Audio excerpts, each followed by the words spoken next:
gracias a cada uno de ustedes. Muy buenas tardes con cada uno de ustedes, que ya lo veo que se están conectando a esta sesión de clase del día de hoy, en la cual vamos a abordar el tema relacionado a lo que son las técnicas especiales de investigación, donde está relacionado fundamentalmente a la labor que tiene que realizar el Ministerio Público con el objetivo de combatir temas de criminalidad organizada. También organizaciones criminales que se dedican naturalmente a cometer delitos de lavado de activos y por el otro lado organizaciones criminales que se dedican, por ejemplo, a cometer delitos de corrupción de funcionarios, ¿de acuerdo? Entonces, nuestro eje temático va a estar relacionado fundamentalmente a esos tópicos. Nosotros sabemos que el Ministerio Público, como titular de la acción penal, tiene el deber de la carga de la prueba. Pero ese deber de carga de la prueba va a diferir mucho dependiendo de qué tipo de investigación nosotros tenemos al frente. Es decir, va a depender mucho si nosotros investigamos delitos convencionales o delitos no convencionales. ¿Qué son los delitos convencionales, doctores? Son conocidos también como los delitos comunes. Los delitos convencionales o delitos comunes son aquellos delitos frecuentes que cotidianamente se suelen dar, como por ejemplo, los delitos de robo, los delitos de hurto. ¿Cuánto de nosotros en alguna ocasión no ha sufrido el robo o el hurto de nuestro celular, doctores? Muchísimo de nosotros en alguna parte de nuestra vida sufrió algún tipo de este hecho que naturalmente nos acongojó, nos apenó, nos frustró y también nos molestó, dependiendo cómo haya sido la sustracción o el hurto de nuestro equipo.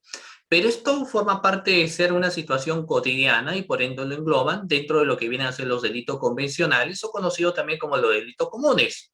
A diario se cometen muchos delitos contra la vida, delitos como el sicariato, delitos como feminicidio o comportamientos que se tipifican en el artículo 106 como viene a ser la figura, por ejemplo, del homicidio, ¿no? Que son delitos frecuentes. Los delitos contra el honor, como son las injurias, las difamaciones, o entre otros más. Entonces, estos forman parte naturalmente de ser aquellos delitos que con mayor frecuencia se suelen dar. Sin embargo, existen aquellos delitos que por su propia estructura resultan siendo distintas y dentro de ello se les denomina como delitos no convencionales. Los delitos no convencionales, doctores, son los delitos no comunes o no frecuentes. ¿Y cuáles son los delitos de ese ámbito? Tenemos los delitos contra la administración pública, conocido como delito de corrupción de funcionarios, los delitos de lavado de activo y los delitos de criminalidad organizada. Ahora, esos son delitos no convencionales en esencia porque en estructura son totalmente distintos a los delitos convencionales. Pero es importante también recalcar que esa terminología de convencional o no convencional se dio hace muchísimo tiempo atrás. Hoy en día somos testigos de varios comportamientos de delitos de corrupción de funcionarios y existen varias sentencias en delitos de corrupción de funcionarios. Entonces, como que ya no resulta siendo tan no convencional, ¿no? Sino que pareciera ya que estemos ante un delito más bien convencional, es decir, ante un delito frecuente. Ya por ende la población ya no confía pues en los funcionarios, en los servidores públicos. Los delitos de lavado de activo, de la misma manera. Hace un tiempo atrás era un tipo penal bastante novedoso, o como en otras legislaciones lo conocen como el delito de blanqueo de capitales, por ejemplo, pero la situación cambió, ¿cierto? Porque ahora, ¿cuántas investigaciones en delito de lavado de activos finalmente hay? Y las cuestiones de criminalidad organizada incluso tienen un historial de antaño, cuando nos empiezan a mencionar cómo se van conformando, cómo se van constituyendo lo que viene a ser organizaciones criminales. Pero, ¿qué diferencia a los delitos convencionales, o conocidos como delitos comunes, con los delitos no convencionales? La primera diferenciación, doctores, que vamos a encontrar es respecto al número de los agentes, es decir, al número de los sujetos cualificados. ¿Por qué? Para que alguien cometa un delito de robo, por ejemplo, estimados doctores, pregunta, ¿necesitamos pluralidad de agentes para la configuración de un delito de robo? No. Para cometer un delito de sicariato, ¿necesitamos pluralidad de agentes? Un delito de sicariato. A ver. para la configuración de un delito de sicariato. ¿Pluralidad de agentes se requiere? Por supuesto que sí requerimos pluralidad de agentes, porque hay alguien que tiene que encargar, hay alguien que tiene que ejecutar, ¿cierto? Y hay alguien incluso que tiene que contratar. Entonces tenemos, por ejemplo, ahí 3 participaciones. Para un delito de homicidio simple, artículo 106, ¿qué tenemos, doctores? Tenemos en ese caso lo que viene a ser no necesariamente la participación de pluralidad de agentes, ¿cierto? Sino que una sola persona podría cometer ese delito, ¿no? Solamente puede ser uno. No es necesario 2, 3 para que alguien cometa un delito de homicidio.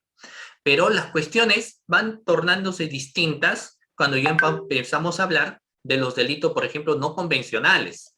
En el análisis de los delitos no convencionales, ya la situación resulta siendo diferente, doctores. En los delitos no convencionales, el aspecto ya resulta siendo diferente. Les voy a comentar, miren. Por ejemplo, en los delitos de corrupción de funcionarios, hay un delito frecuente que está relacionado y tipificado en el artículo 384. Este artículo 384, doctores, nos habla del tipo penal de colusión. Para que se configure colusión, requerimos necesariamente la existencia de una concertación, es decir, de un pacto, de un acuerdo clandestino. Este delito de colusión es frecuente en los procesos de licitación, en los procesos de contratación con el Estado. ¿Y qué particularidad va a tener los integrantes del comité de selección con el particular? El comité de selección, doctores, está conformado por 3 miembros. Entonces, para que se configure colusión, ¿puede configurarse el tipo de colusión por una sola persona o no? Por supuesto que no. Necesito necesariamente para la configuración del delito de colusión mínimo 2 personas. ¿Por qué, doctores? Porque no ves que existe la concertación en un delito de colusión, existe la concertación. Y si se va a dar en un proceso de licitación, que yo entiendo que son parte del comité de selección, 3 personas que se tienen que concertar con otro más, tengo la participación de 4 personas aproximadamente, ¿cierto? Entonces, es un tipo penal que no lo puede cometer solamente una persona. Vayamos al siguiente aspecto. Fíjense ustedes. Al margen del delito del autolavado, porque existe la figura del autolavado, pero si ingresamos netamente a la estructura del lavado de activo, va a existir alguien que comete el delito precedente, que trata, por ejemplo, de ingresar al financiamiento normal, dinero mal habido, que lo busca intercalar, por ejemplo, que lo busca transformar. Entonces, se necesita todo un grupo de organización, ¿cierto? Y en las organizaciones criminales, miren, ¿cuál es alguna particularidad de la organización criminal? ¿La organización criminal se puede cometer solamente por una persona? No. La organización criminal tiene que tener como mínimo, ¿cuántos componentes, doctores? Mínimamente tiene que tener 3 personas que forman parte de la organización criminal. Así nos señala, ¿cierto? Y eso lo vamos a ir detallando. Entonces, ¿qué nos hace referencia a ello? Que para empezar, en un delito convencional, vamos a encontrar, por ejemplo, por lo general, la realización de un hecho por parte de un solo agente. Pero en los delitos no convencionales, vamos a encontrar, por lo general, la configuración de delito realizado por más de 2 o 3 personas. Si se trata de organización criminal, los sujetos activos serán más de 3 personas. ¿Y eso qué engloba? De que va a ser necesario que el Ministerio Público, al momento de investigar, no investiguen todos los delitos de una forma igual. O sea, la forma de investigación por parte del Ministerio Público no podrá ser igual. ¿Por qué? No es lo mismo que yo investigue un delito de robo que investigue un delito de organización criminal. No es lo mismo investigar un delito de hurto que investigar naturalmente un delito de colusión o aprovechamiento indebido del cargo. El fiscal tiene que aplicar diferentes formas de investigación o técnicas especiales de investigación para dar con el objetivo. Ese es algo muy importante que debemos tener en cuenta. Entonces, nuestro legislador señala de que tratándose de delitos no convencionales, pero con exclusividad en los casos de organización criminal, es permitido la utilización de las técnicas especiales de investigación. como fuente para poder desarticular organizaciones delictivas, saber quiénes forman parte de la organización delictiva, cuáles son los componentes de la organización delictiva y qué delitos tienen como objetivo cometer durante el tiempo. Con una tradicional forma de investigación, no podríamos lograr los objetivos. Necesitamos de las técnicas especiales de investigación. ¿De acuerdo? Entonces, sobre ello es lo que nosotros el día de hoy vamos a dirigir nuestra ponencia. En técnicas especiales de investigación relacionadas a los temas de criminalidad organizada. Pero para poder saber cómo investigar, primero tenemos que conocer qué es lo que vamos a investigar. Para yo saber qué técnica de investigación utilizo, tengo que saber qué es lo que voy a investigar, frente a qué me enfrento. Y me enfrentaré ante una organización criminal. Y tengo que conocer, por ende, el componente de la organización criminal, doctores.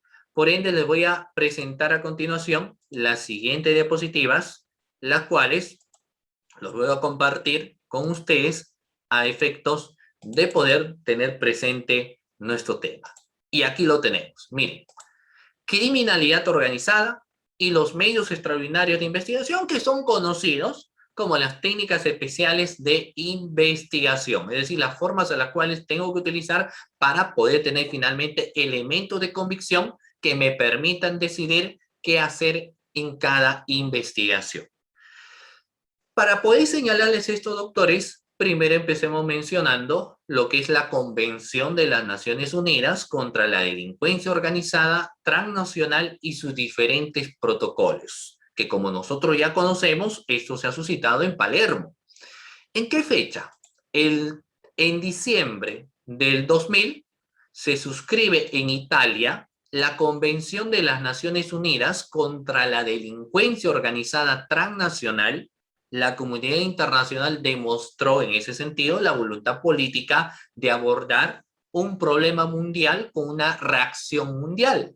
Si la delincuencia atraviesa las fronteras, lo mismo ha de tener que hacer la acción de la ley. Las cuestiones de organizaciones criminales hoy en día no solamente están surtidas en un núcleo específico, sino cuando hablamos de organizaciones criminales hablamos de un grupo compuesto que trascienden fronteras. Y esto se le denomina, por ende, doctores, también como organizaciones criminales transnacionales.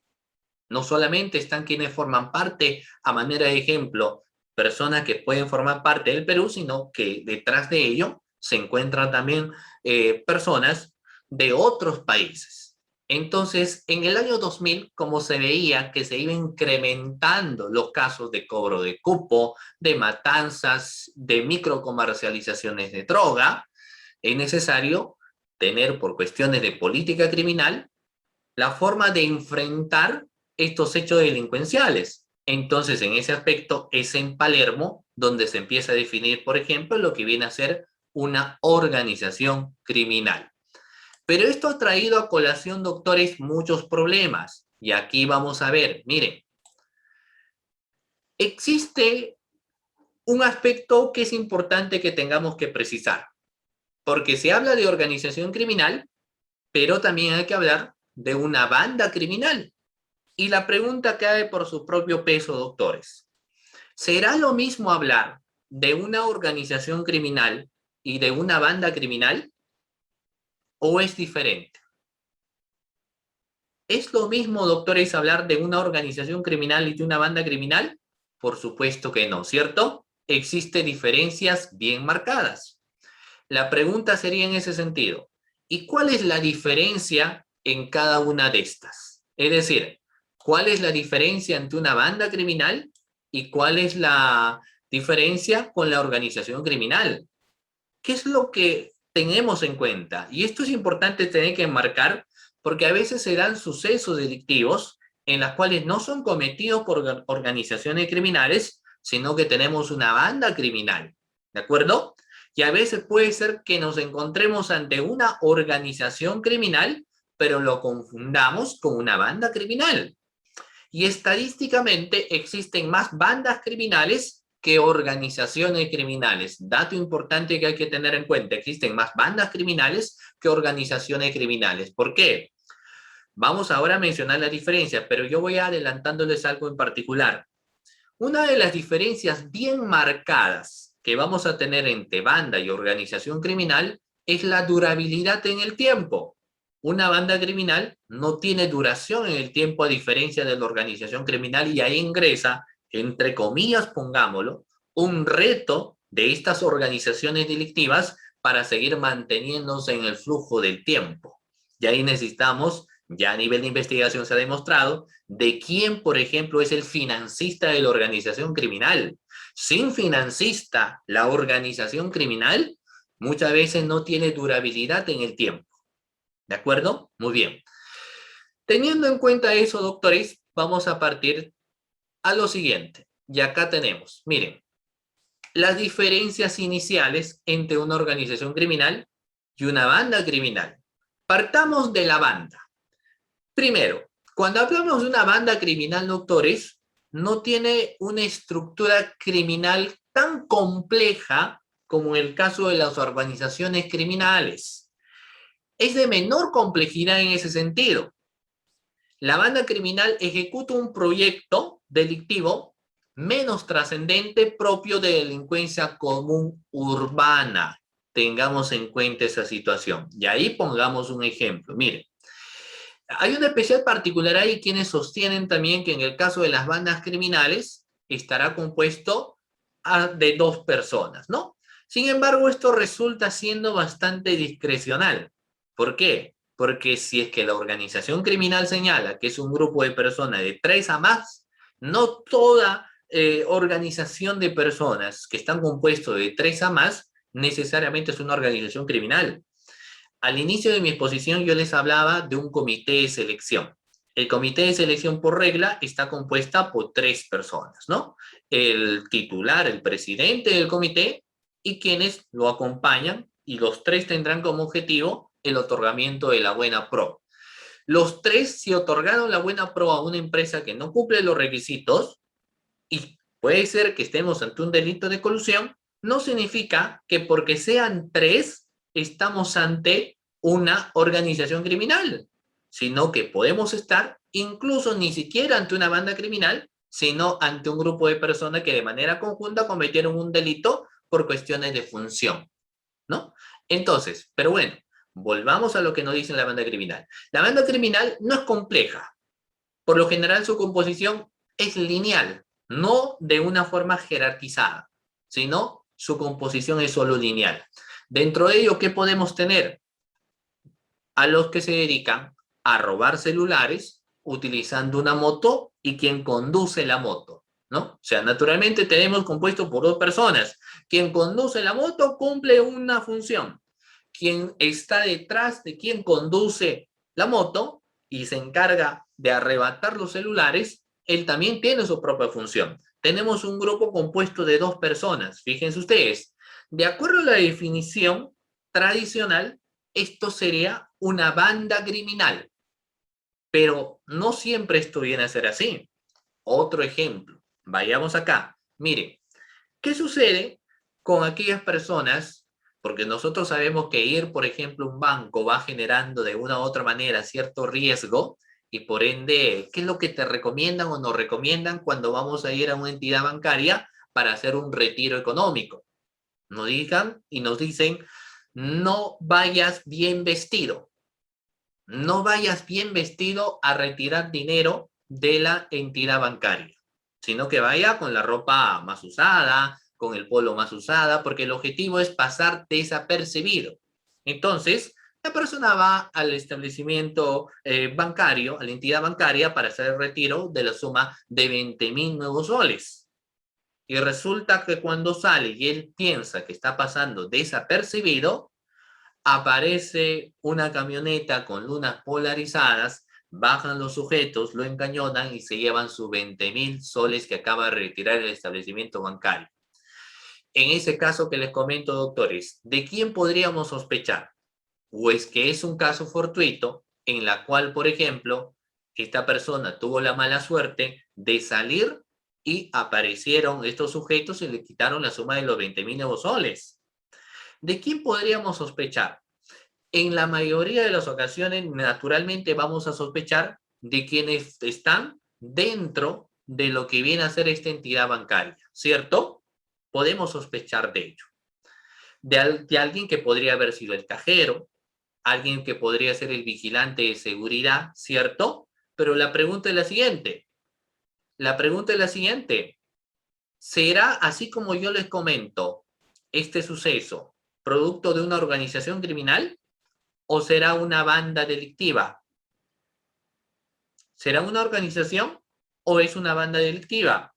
Así como yo les comento, doctores, todavía resulta siendo muy poco lo que nosotros tenemos para hacer una definición concreta. Todavía resulta siendo muy poco. ¿Por qué? Porque yo les dije de quién sospechamos. Estamos sospechando de la cajera del banco, del seguridad del banco, pero todavía no tenemos nada en concreto. Y ahí ingresan los grandes retos para que luego finalmente hagamos uso de las técnicas especiales de investigación. No es tan sencillo decir, acá estamos ante una banda criminal o acá nos encontramos ante una organización criminal. Claro, a nivel de definición, las definiciones están dadas, pero a nivel práctico, la cuestión es totalmente distinto. Uno no sabe si es que este acontecimiento que se ha dado es producto de una banda que se dedica a esperar a las personas y por intuición o por cualquier otro medio que ellos puedan tener, terminan atracando y llevando el dinero sin que exista participación de quienes están dentro de la entidad bancaria. Naturalmente estaremos nosotros ante una banda delictiva y no ante una organización criminal. Pero si a raíz de los antecedentes, si a raíz de actos de investigación especiales que hemos desarrollado, si a raíz de métodos de investigación llegamos a la conclusión de que la cajera o los cajeros son los que comunican, por ejemplo, a los delincuentes si determinada persona en determinada hora o determinado momento retira una suma de dinero, entonces en ese sentido, fíjense ustedes, es muy posible que estemos ante una organización criminal. ¿Y por qué les digo es muy posible? Porque ¿qué pasaría si estos solamente para esa ocasión han realizado esa actividad? Es decir, pongamos un contexto.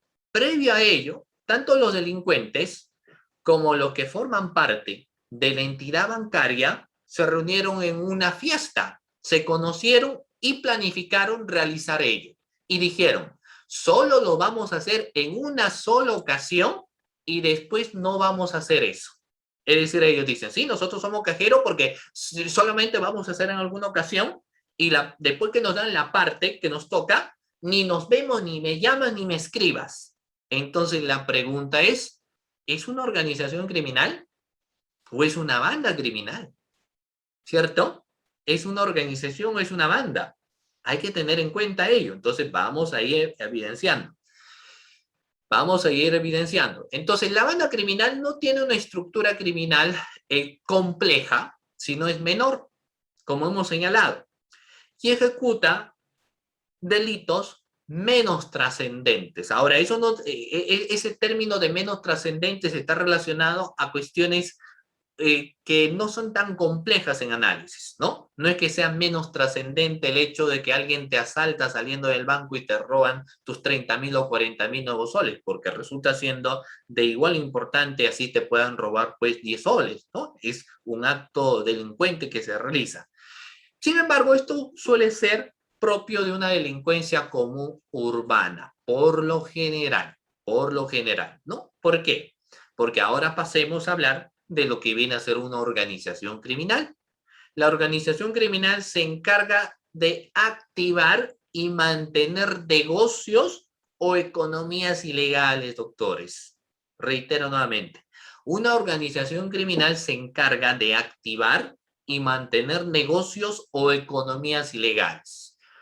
Es decir, tienen como objetivo tener durabilidad en el tiempo, lo que no sucede con la banda criminal. La banda criminal realiza un atraco al banco y después ni te vi, ni te conozco. Se agrupan en otras personas, en otras bandas y siguen cometiendo hechos delictivos.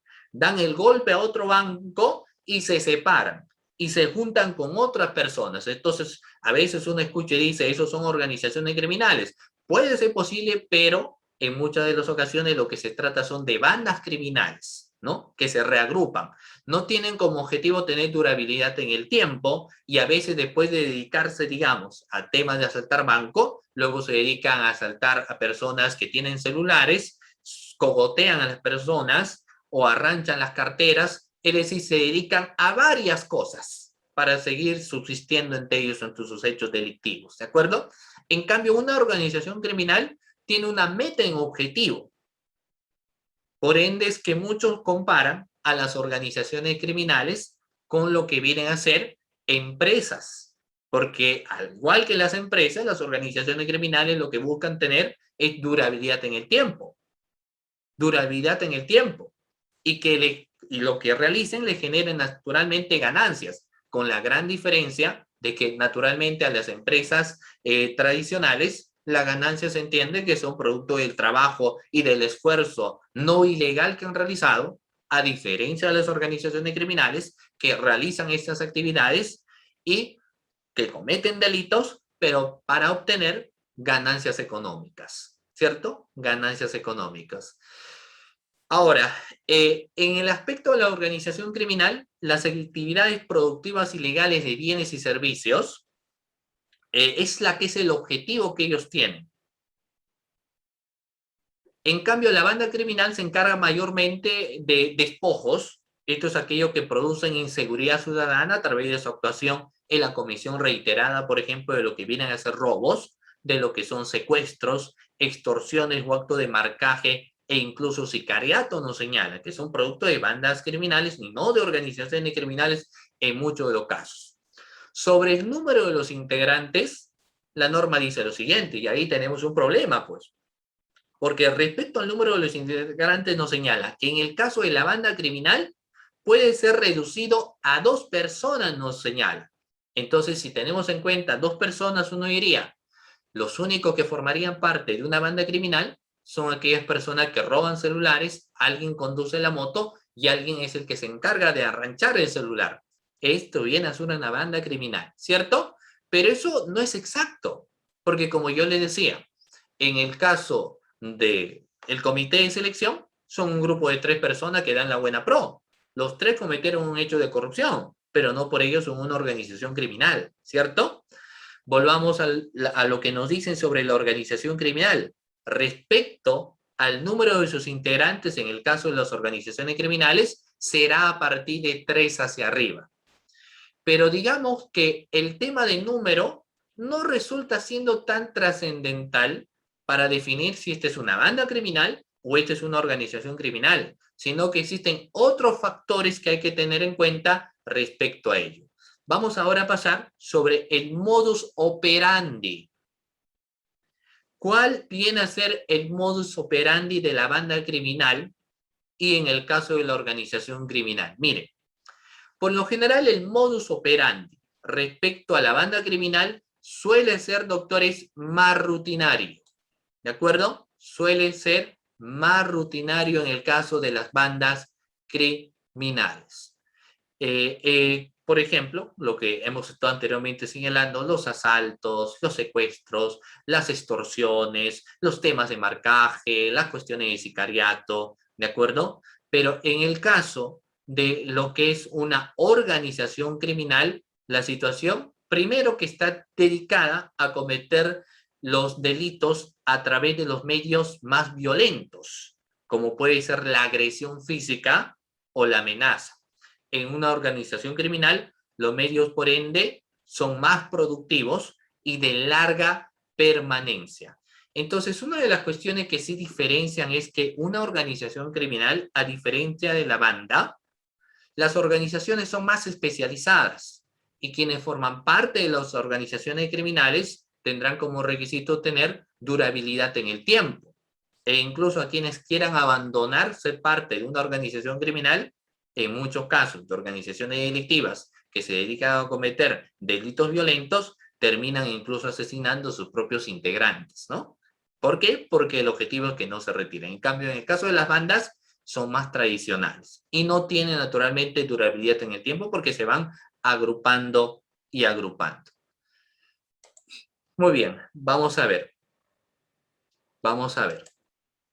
El crimen organizado, doctores, vamos a partir de algunas preguntas que ustedes han señalado y gustosamente nosotros vamos a responder sus inquietudes. Ustedes pueden realizar todas las preguntas que consideran necesario y nosotros responderemos sus inquietudes. No se olviden, doctores, ¿de acuerdo? Hay algunas preguntas que ustedes ya han visto que me han dejado y vamos a ir respondiendo. Pero pasemos a un tema de un concepto inicial. En el caso del concepto inicial, recordemos que el crimen organizado, también llamado delincuencia organizada, es toda aquella organización compuesta por un grupo de personas, pero, dato importante, que acá en una organización criminal vamos a encontrar jerarquías. Reitero, en una organización criminal lo que nosotros vamos a encontrar son jerarquías. Jerarquías. No en todas las organizaciones criminales, naturalmente, pero en la gran mayoría se encuentran jerarquías y por ende vamos a encontrar lo que vienen a ser los roles en las organizaciones criminales y las funciones en las organizaciones criminales. ¿Y cuál es el objetivo que tienen pues estas organizaciones criminales?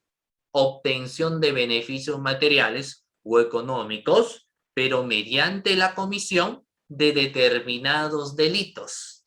Mediante la comisión de delitos. Entonces, por ende, se habla de delincuencia organizada por el hecho de que se trata precisamente de una sociedad o asociación creada específica con la finalidad de realizar de forma concertada, dirigida, acciones de tipo delictual para alcanzar lo que son 3 tipos de poderes. Porque claro, hace un momento yo le decía, hay una comparación que hace a una organización criminal con instituciones o empresas privadas o empresas públicas, ¿no? Que el objetivo es trascender, crecer en el tiempo y dotar, se entiende, a los administrados de bienes, de servicios que sean de calidad.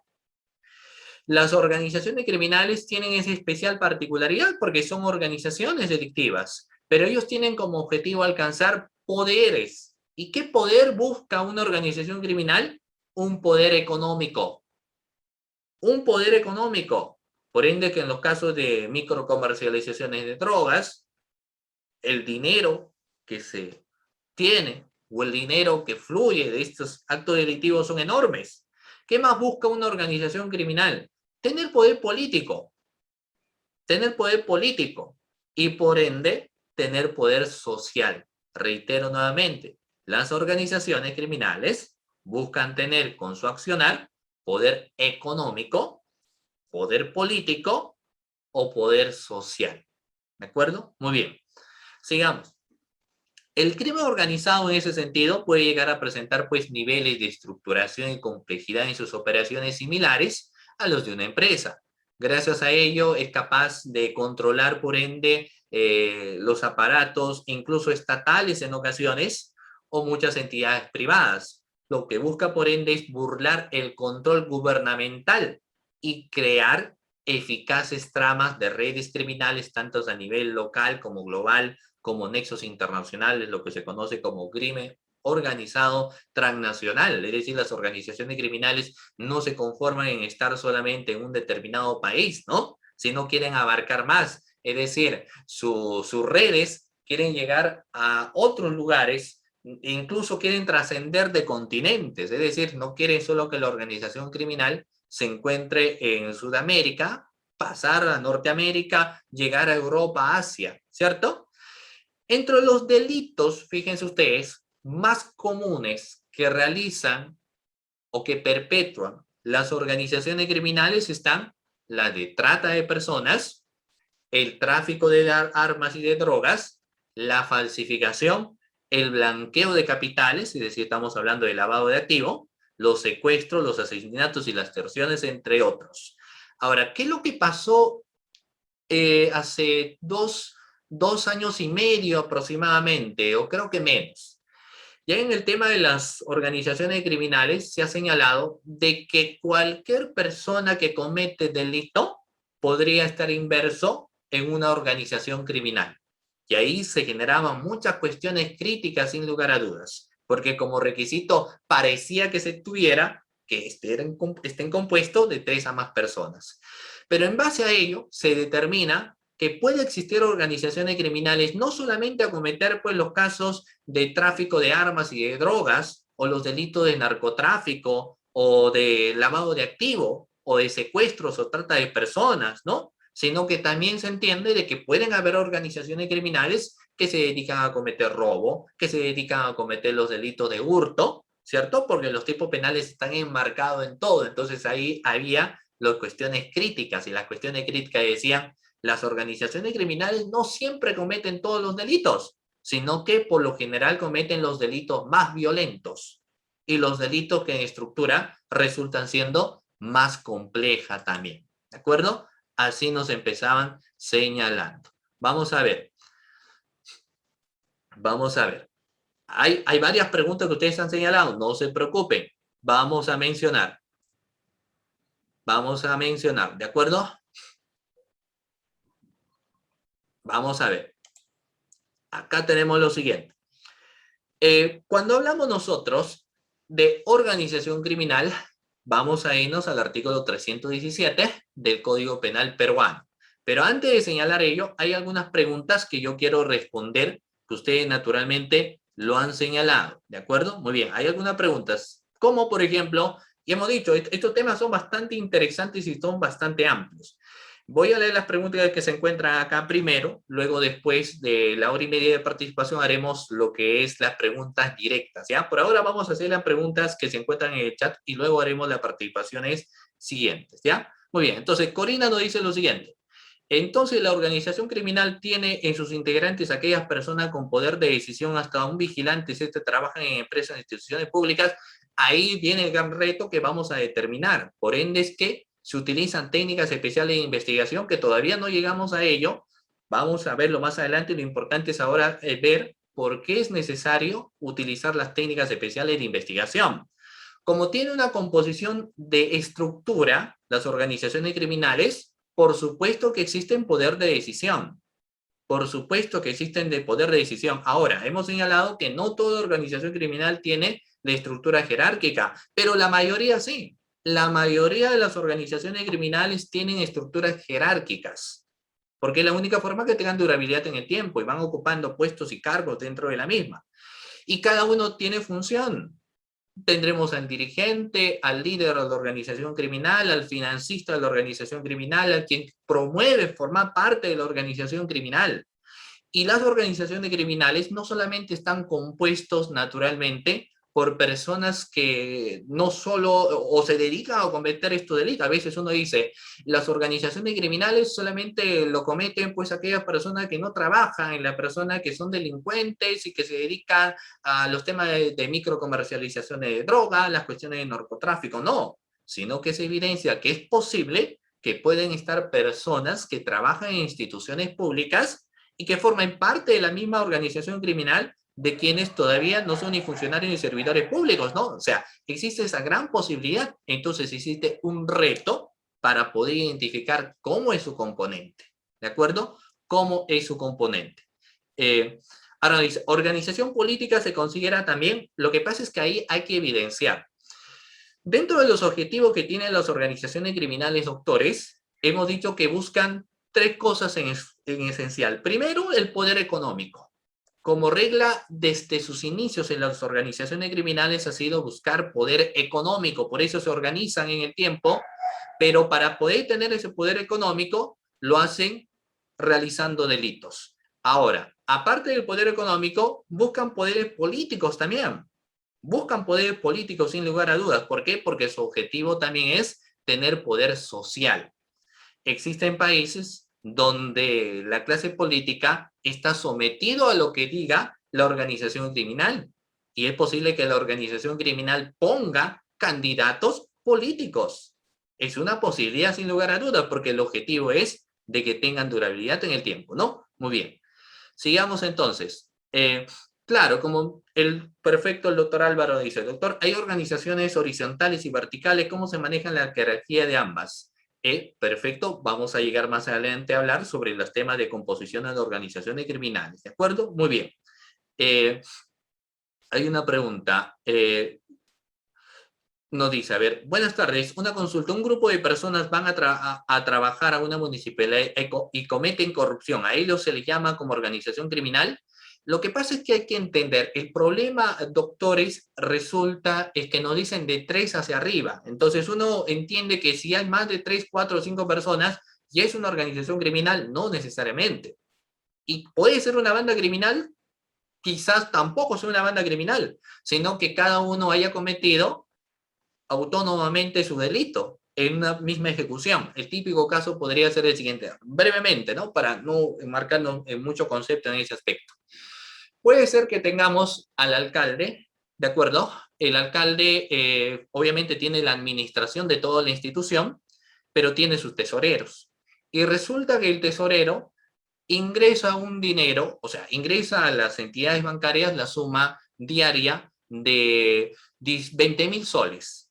Pero resulta que el tesorero de la institución señala que no ingresa 20.000, sino que ingresa, por ejemplo, la suma de 15.000 soles, ¿no? Y el alcalde aprueba ello, señala así que efectivamente es la suma que ingresó tal día. Eso ha sido solamente el accionar. El accionar ha sido que el tesorero ingresa una suma no real y el alcalde firma. Una sola ocasión. ¿Eso es una banda criminal? No. Podemos estar ante comportamientos de delitos de peculado, pero que se han dado de manera autónoma. ¿De acuerdo? Pero si es que nosotros evidenciamos si existen conversaciones de por medio, tratos de por medio, entonces es posible que sí podamos abarcar un tema de una banda criminal, ¿no? Entonces no siempre uno puede decir en esa institución han cometido delitos, eso es una organización criminal. Va a depender de cada ello. Ahora, eso no significa que no, que también no es descabellado hablar de que pueden existir organizaciones criminales en instituciones estatales. ¿De acuerdo? Muy bien. Bueno, hay una pregunta donde nos dice Juan Manuel, ¿necesariamente en lo que es banda criminal u organización criminal se puede solicitar el levantamiento secreto de las comunicaciones o también se da en otros delitos? Miren, el tema del levantamiento secreto de las comunicaciones no es una técnica especial de investigación. El levantamiento secreto de las comunicaciones, doctores, no es una técnica especial de investigación. Vamos a ver que las cuestiones de colaborador eficaz, las interceptaciones telefónicas, los agentes encubiertos, el ingreso postal, ¿cierto? Eso sí forman parte de técnicas especiales de investigación. El fiscal hace levantamiento del secreto de las comunicaciones cuando quiere unir vinculaciones de llamadas. Ahora, eso no significa, algo muy importante también, que no porque se trata de organización criminal, siempre voy a hacer uso de técnicas especiales de investigación. Puede ser suficiente con que alguien haga uso de los métodos o mecanismos de investigaciones tradicionales, como es el levantamiento secreto de las comunicaciones, para hallar, por ejemplo, cuestiones de vinculación criminal. ¿De acuerdo? Muy bien. Tengamos en cuenta. ¿De acuerdo? Muy bien. Importante. Entonces, sigamos acá.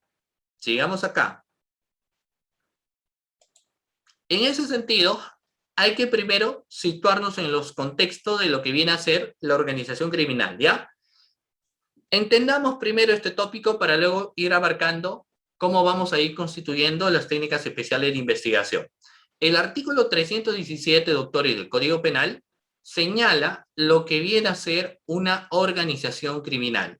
Es decir, empieza a definir en qué consiste una organización criminal y nos dice lo siguiente: el que promueve, organiza, constituye o integre una organización criminal. Entonces, en ese caso, lo que nos están pidiendo nosotros, que naturalmente nos encontramos ante un grupo compacto donde es necesario tener que identificar a quién es la persona que promueve, quién es la persona que organice, quién es la persona que constituye o integra la organización criminal. Y eso no lo voy a poder realizar de una forma con una investigación tradicional, sino que tengo que naturalmente hacer uso de las técnicas especiales de investigación. Ahora nos señala, tiene que ser de 3 o más personas y lo importante en definición, que tengan carácter estable en el tiempo, que tengan característica de estabilidad en el tiempo. Eso es lo que nos piden los temas de organización criminal. ¿Qué más? Que de manera organizada, fíjense ustedes, concertada o coordinada, se repartan diversas tareas, funciones destinadas a cometer delitos y en ellos, bueno, ahí evidenciamos que la pena privativa de libertad será no menor de 8 ni mayor de 15 años. Y también tiene, naturalmente, este tipo penal del artículo 317 una serie de agravantes. Cuando el agente tuviese la condición de líder, jefe, financista o dirigente de la organización criminal, ¿no? Ahora, nota importante en estos casos, por ejemplo, las cuestiones de colaboración eficaz, pero ahí también un detalle importante. La colaboración eficaz no es una técnica especial de investigación. La colaboración eficaz es un mecanismo de simplificación procesal, pero a través de la colaboración eficaz es la que muchos, por ejemplo, prefieren utilizar este medio a cambio de lo que viene a ser, por ejemplo, las interceptaciones postales, ¿no? Que viene a ser totalmente diferente. Muy bien, hay preguntas donde nos dice cómo se identifica. Ahora vamos a ir. Ahora vamos a señalar. Miren, yo lo que quiero es que tengamos grandes rasgos de conocimiento en base a lo que nos señala el artículo 317 para luego aplicar lo demás. Entonces, ¿qué es lo que vemos acá? Que nos encontramos ante una composición compleja. Ante una situación compleja, puede ser que identifico a dos que forman parte de la organización criminal y lo único que yo tendría es como una medida adicional de poder tener o recopilar elementos de convicción suficientes que esas dos personas que tengo como investigados por una organización criminal se acojan a un tema de colaboración eficaz.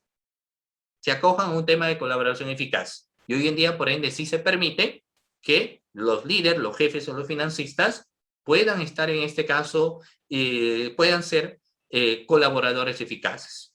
Pero no siempre quieren ser colaboradores eficaces. Entonces ahí ingresaremos a los otros métodos, ¿no? Pero uno, el fiscal, como promueve mecanismos de colaboración eficaz, primero va viendo si alguno de ellos podría ser, ¿no?, un postulante a colaborador eficaz con el objetivo de que, como toda organización delictiva va a tener a un líder, va a tener un jefe, va a tener financistas o va a tener dirigentes o otros miembros, mi objetivo es saber quiénes son ellos, identificarlos para hacer las imputaciones que corresponden. Si yo no los logro identificar, ¿cómo los puedo imputar? Alguien no puede hacer una imputación genérica. O sea, alguien no puede decir la imputación genérica es que fulano tal son parte de la organización criminal. No, sino que yo tengo que individualizar, tengo que identificar quiénes vienen a hacer en este caso lo que son parte de la organización criminal, ¿no? Muy bien, entonces vamos a volver a eso, no se preocupen, vamos a ver. Muy bien, sigamos acá. Acá algunas cuestiones básicas. Miren, ¿y quién es el líder? El líder de la organización criminal, doctores, es aquel agente que actúa como guía de la organización criminal y posee naturalmente amplias facultades de orientación, de conducción y coordinación de las actividades delictivas del grupo. En este caso, no existe una relación vertical ni se ejerce mandato cautivo sobre los otros miembros. Por lo general, conducen organizaciones que se dedican a cometer delitos de alta especialización, como el sicariato, las cuestiones de marcaje, entre otros, ¿no? Pero podemos tener, ahora, algo muy importante señalar en el aspecto del líder. Ahí por lo general vamos a tener una organización criminal que es lineal. Si yo en la organización criminal tengo un líder, entonces la organización criminal, doctores, es lineal. Muchas veces el líder muere y toda la organización criminal desaparece. Diferente es cuando hablamos de las otras composiciones jerárquicas. Ahora, hablemos del jefe. El jefe en la organización criminal es un órgano intermedio, ¿de acuerdo? Y se encuentra subordinado al poder central del dirigente, pero posee autonomía a nivel operativo dentro de la organización, por lo que tiene un control sobre la ejecución de las acciones delictivas que deben cumplir quienes están bajo su mando. Esta figura, doctores, aparece frecuentemente en las organizaciones descentralizadas que adoptan la estructura jerarquía regional, ¿ya? Muy bien. Y tenemos a alguien que a veces es todo un tema poder identificarlo. Y ahí no solamente vamos a hacer uso de las técnicas especiales de investigación, sino de las investigaciones que son tradicionales. Por ejemplo, cuando mencionamos lo siguiente, fíjense ustedes, al financista de la organización criminal al financista de la organización criminal. Las cuestiones reales nos invitan a nosotros señalar para que la organización criminal tenga durabilidad en el tiempo, necesariamente tiene que existir un financista, es decir, aquella persona que contribuya, que sirva de gestor especializado y que se encarga de financiar y del aspecto logístico que requiere la organización criminal para poder operar. Ahora, aparte de ello, el financista también suele encargarse de controlar el aspecto económico de las elegancias ilícitas y de contactar las operaciones de lavado de activos para así asegurarlas y reinvertirlas. Entonces, no es de extrañarnos, por ejemplo, nosotros, que el financista muchas veces es aquella persona que puede ocupar un cargo importante. Y porque, claro, producto de los ingresos económicos que él tiene, le permita un porcentaje de ese ingreso económico destinarla precisamente para la realización de los objetivos de las organizaciones criminales, con los tres objetivos que hemos señalado: poder económico, poder social o poder político, ¿no? Muy bien. Ahora tenemos como último al dirigente. ¿Y quién es el dirigente, doctores? Es un órgano central que tiene poder al interior de la organización y ejerce posición de mando. Él viene a ser el dirigente. Ahora, el dirigente naturalmente no es un líder porque el dirigente puede ser que se quede en la organización delictiva, en la organización criminal, fallezca, pase el tiempo o finalmente quienes forman parte de la organización criminal terminan retirando al dirigente por políticas internas mismas de la organización delictiva y puede asumir otra persona el don de mando. Ahora, el dirigente es el que define y ordena, ¿sí?, cuáles son las actividades de los integrantes de modo directo y vertical. Es decir, el dirigente es el que señala quién es el brazo derecho, quién es el brazo izquierdo, quién va a ser el financista, quién va a apoyar al financista, qué delitos van a cometer, ¿de acuerdo? Eso viene a ser el dirigente. Ahora, por lo general, en una organización criminal que nosotros encontramos un dirigente, se dedica a cometer delitos violentos. ¿De acuerdo? Ahora, lo que yo les he señalado hasta acá, doctores, son características de las organizaciones criminales en base a lo que señala nuestro Código Procesal Penal. Pero, como les mencionaba, ya las cuestiones de los delitos no convencionales hoy en día tienen otro ámbito también de aplicación, porque podemos encontrar a quienes forman parte de la organización criminal, que son conocidos los casos de organizaciones criminales de cuellos blancos, ¿no? Son conocidos también como organizaciones criminales, pero los de cuello blanco. ¿De acuerdo, doctores? Muy bien, sigamos. En ese sentido, ¿qué es lo que podemos decir, doctores? A ver, vamos a ver. Como el tema de organización criminal resulta siendo complejo, es necesario que hagamos uso de las técnicas especiales de investigación. Lo que les decía al inicio, no es lo mismo investigar un delito de robo, un delito de hurto, que investigar delitos de espionaje, investigar los delitos de corrupción, investigar los delitos de lavado de activos o investigar organizaciones criminales que se dedican a cometer los anteriores delitos que he señalado.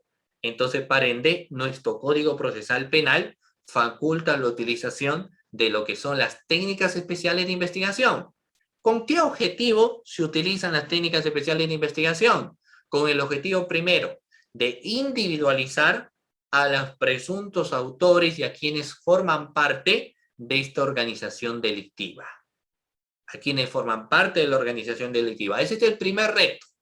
El primer reto, identificar cuántos y quiénes forman parte de la organización delictiva. Primer reto que se tiene.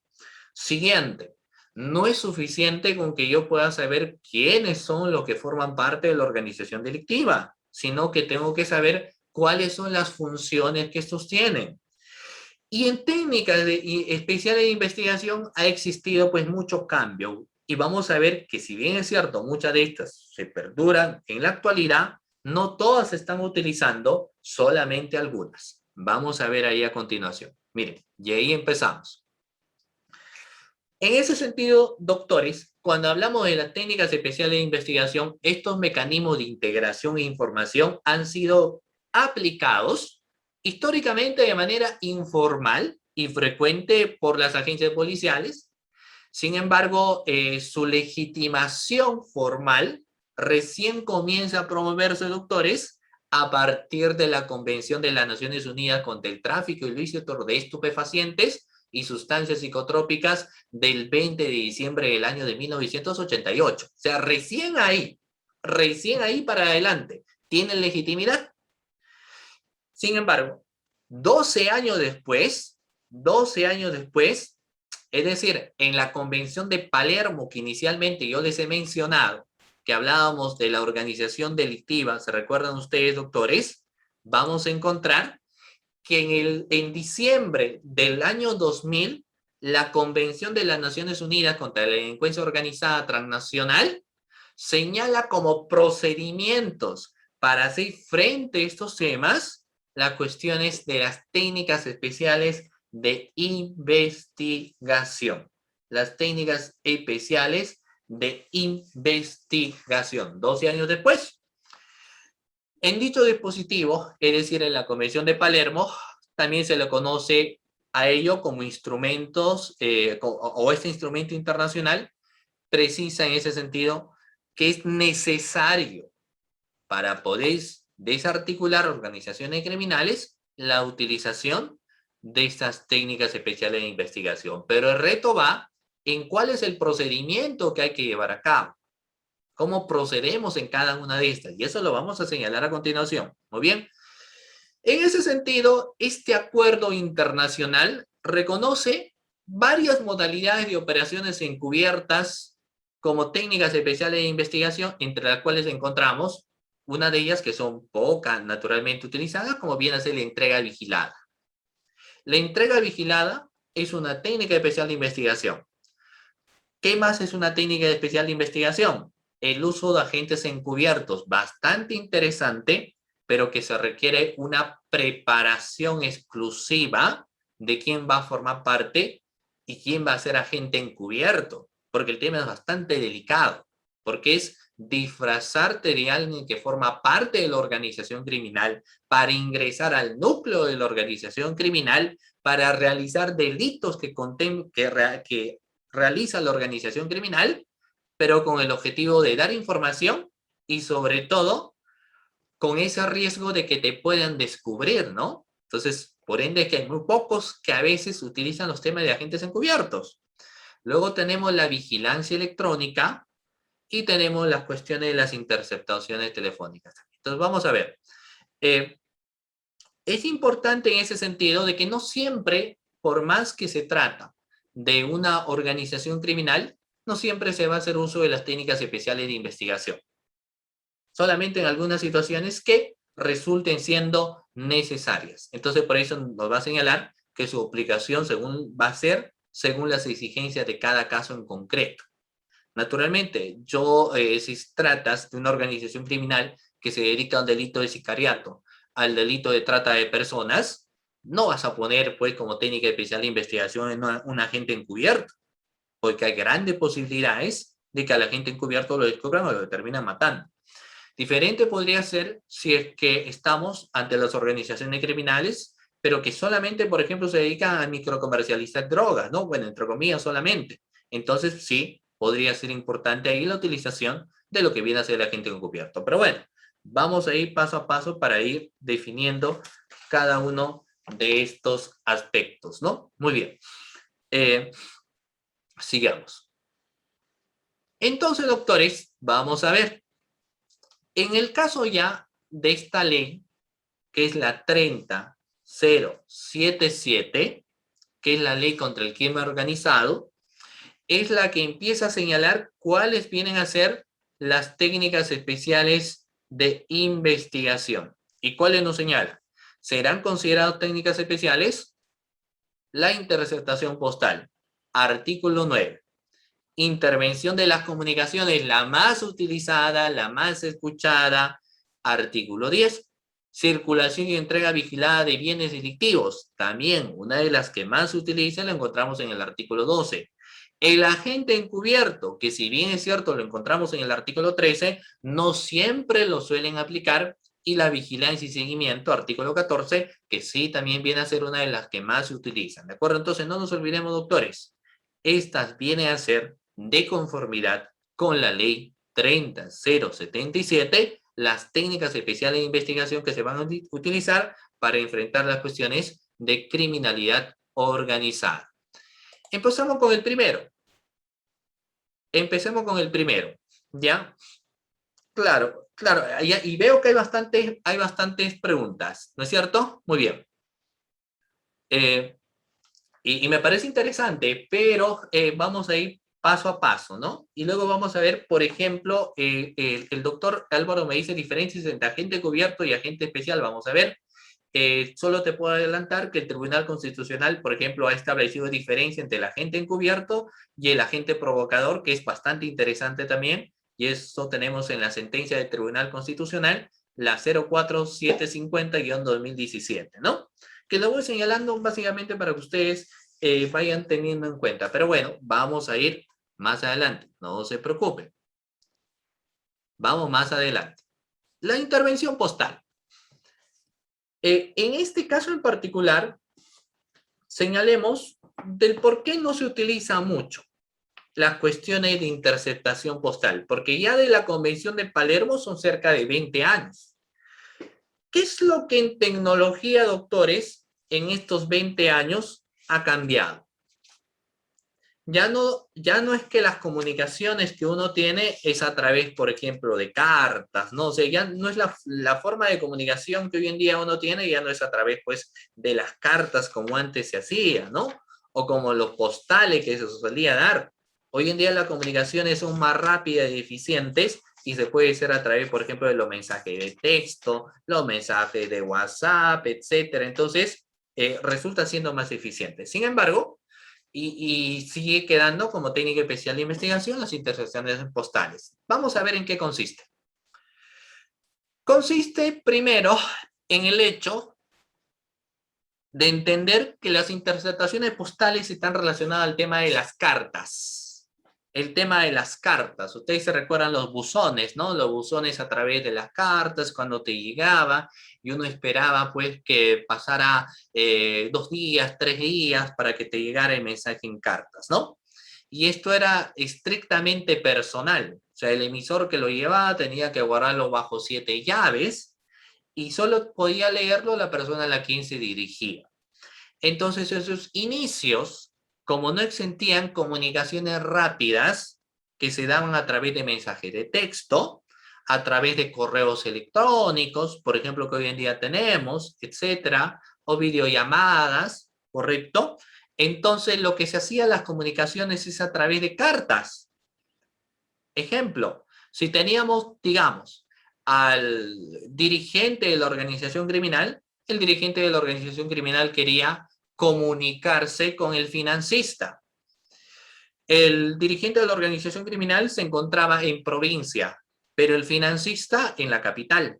Y el financista es el que le daba pues la suma de dinero, el monto económico para que tengan subsistencia. Claro que naturalmente bajo ello le garantizaban o acababan con sus contendientes, ¿no? De quién financiaba. Entonces, se tenía como técnica especial de investigación siempre y cuando naturalmente se había hecho todo un seguimiento, y para hacer seguimientos en este tipo de investigaciones lo que se hace es declarar en secreto de la investigación. Ya se había identificado a uno de los que formaba parte de la organización criminal. Pongámoslo, por ejemplo, Pepito. O sea, ya el Ministerio Público sabía que Pepito formaba parte de una presunta organización criminal, ¿no? Ya lo habían visto, habían escuchado de él, había testigos o había incluso colaboradores eficaces. El colaborador eficaz, pues no es un tema de ahora, ¿no? Las cuestiones de colaboración eficaz son de antaño también. Entonces el colaborador eficaz le decía, el encargado de comunicar es Pepito y lo hace a través del envío de cartas. Cada 15 días o cada 10 días remite cartas. ¿A quién le remite cartas? Obviamente la pregunta que se le hace al colaborador eficaz. El colaborador eficaz dice, no, lo único que sé es que emite cartas y se entiende que son quienes forman parte también de organizaciones, que forman parte de esta organización criminal, pero no sé quiénes son.